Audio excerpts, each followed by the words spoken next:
Good morning, everybody. Mark Finan here in the home weather office. Happy 4th of July to you. It is Tuesday morning, the 4th of July, 2023. This is the morning briefing. Hoping you're having a good 4th of July morning and have a really nice day planned. As I look out the window of the home office this morning, we have blue sky. The other thing is I can see is the trees are moving around. There is a delta breeze working and it's made a big difference in our temperatures. And during the day today, most areas will stay at and maybe even cooler than average. However, we have a rather classic delta breeze pattern. And with that, areas that are away from the delta breeze stay warmer. Areas closer to it will stay cooler. And I can show you a good example of that this morning. What I'm going to show you here, this is the hourly summary that the National Weather Service puts out. And these were the 6 a.m. temperatures. So if you look at Sacramento, the temperature was 58 degrees downtown. It was 56 degrees at Executive Airport. But look at Travis Air Force Base here. 53 with a wind at 28 gusting to 33.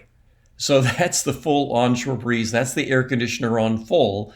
And as you can see, the rest of the valley, the winds are relatively light. But look at these temperatures, upper 50s to low 60s. But if you go to the north end of the valley, look at Redding. Redding, 71 degrees with a light north breeze. Oroville, 68 degrees. So just between downtown Sacramento and Oroville is a 10-degree difference in temperature. And also what's interesting here is the inversion going on too. So Blue Canyon, which is about 5,200 feet, also 68 degrees first thing this morning. And again, these are the 6 a.m. temperatures. Auburn did not report at this hour, which is sad. But yeah, this is also an indication of the inversion. Cooler air down on the valley floor, and 10 degrees warmer at a place at 5,000 feet. So yeah, we still have warm air around. It's just kind of getting scoured out by the onshore breeze. So this is our classic local pattern. And even though we have temperatures in the 50s this morning, temperatures will still warm into the 90s this afternoon. So the other part of the onshore breeze is, of course, the marine layer, which is nice and thick this morning. You can just see the higher peaks like Atlas Peak, maybe Cobb Mountain peeking out of the clouds, and we have the fog into Napa as well as down through San Jose. All of this will burn off in the afternoon. If I widen out here a little bit, you'll also see here some smoke. I don't want to go that wide. You'll also see some smoke here in Washington and Oregon, part of those fires in, come on. This is not behaving this morning. It's part of those fires in Canada. And also over here, there are, I'm just going to move on. There are some clouds over Salt Lake.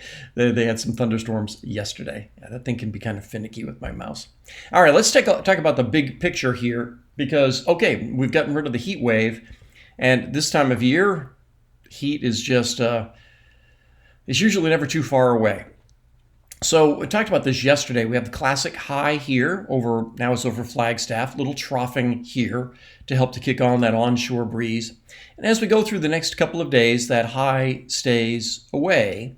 It stays off to our south and east, and this helps to keep temperatures down.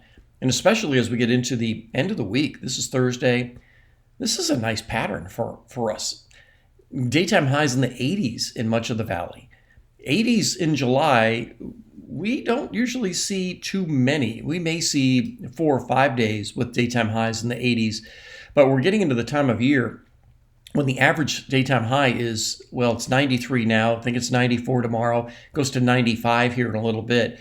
And so you just as easily see temperatures around 100 as you do at 90. And so it's easier to get 100 than it is 89 if you just look at the average. But either way, this pattern is nice and cool. The high is well off to the east, basically over New Mexico and Texas. And this is getting into Friday. This is Saturday. We still have some general troughiness around, but it does look as though once this little trough goes through on Sunday, we will likely see a little bump up as we head into Monday. Watch this high here, starting to move once again. And let's see, right in here, ridging here. So you see how the trough is out here. We have the ridging in here. This is Monday afternoon.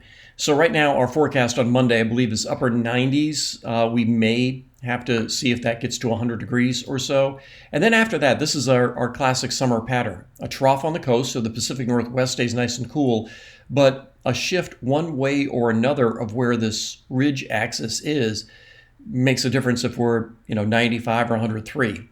And that's going to be the main focus next week. I think next week's going to be a little bit trickier trying to keep the heat at bay. But, if this trough sticks around, we'll be doing all right.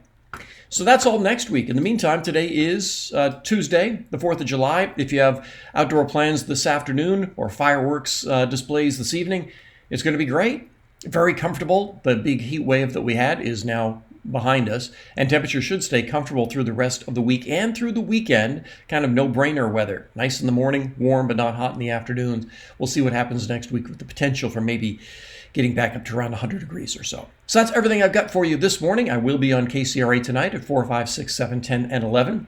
No Facebook live chat tonight. We're going to do some barbecue at the station instead, so won't be doing Facebook tonight. We'll celebrate the holiday. So like I said, that's everything I've got for you. Enjoy your 4th of July. Make it a great day. I'll talk to you later.